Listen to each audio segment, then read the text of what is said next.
If someone told you that your childhood bully would one day beg you for mercy, you'd laugh, right?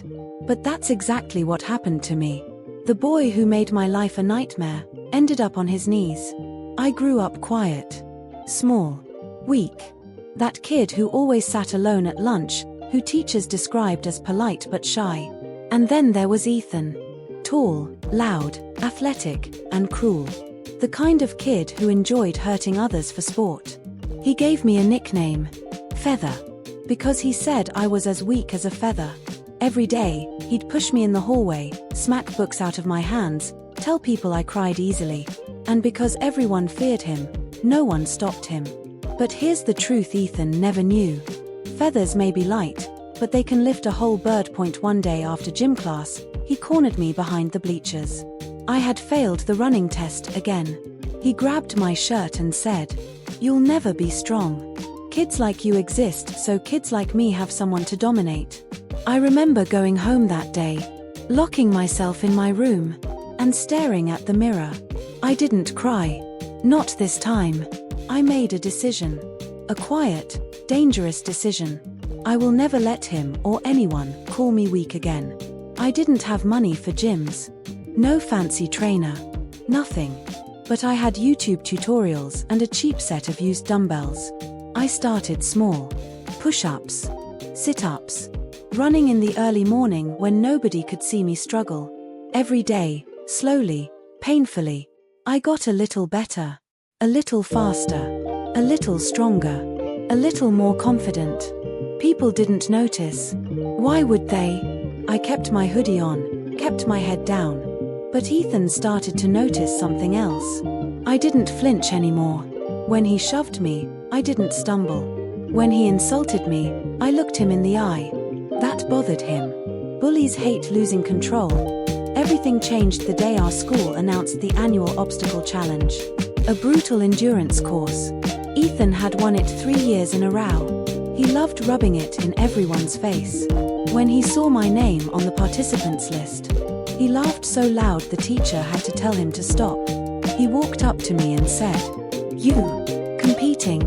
Feather, you'll die on the first hill." The old me would have walked away, but I didn't. "For the first time," I said. "Let's see." He froze. For the first time ever, he didn't have a comeback. The students gathered around the track. Teachers with clipboards. Parents watching. Ethan smirked at me before the whistle blew. The race started. He shot ahead, of course. The crowd cheered like he was some celebrity. But I kept my pace. Steady. Calm. Just like the countless mornings I practiced alone when the world was asleep. Halfway through, Ethan slowed. He wasn't used to pacing himself. He relied on natural talent, not discipline. I, on the other hand, had been preparing for this exact moment for a year. I passed him. For the first time in his life, Ethan looked shocked. Then angry. Then desperate. He tried to sprint to catch me. But he was breathing too hard, pushing too fast. On the last hill, I heard him behind me. Coughing, stumbling, wheezing. Then it happened. He collapsed to his knees. Right in front of the crowd.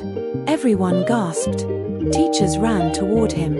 I reached the top of the hill, turned, and saw Ethan staring at me. Not with hatred, but with something I had waited years to see. Fear. He realized he wasn't the alpha anymore. I crossed the finish line. The crowd went silent. Then, slowly, they started cheering. Not for Ethan. For me later, after everyone left, I found Ethan behind the bleachers. The same place he used to torment me. He didn't look powerful now. He looked small. He muttered, How did you do it? You were always weak." I said, "No. I was quiet. Not weak. There's a difference." He looked away. For the first time ever, Ethan couldn't meet my eyes. A week later, the school announced the results. I placed second. Ethan placed 7th.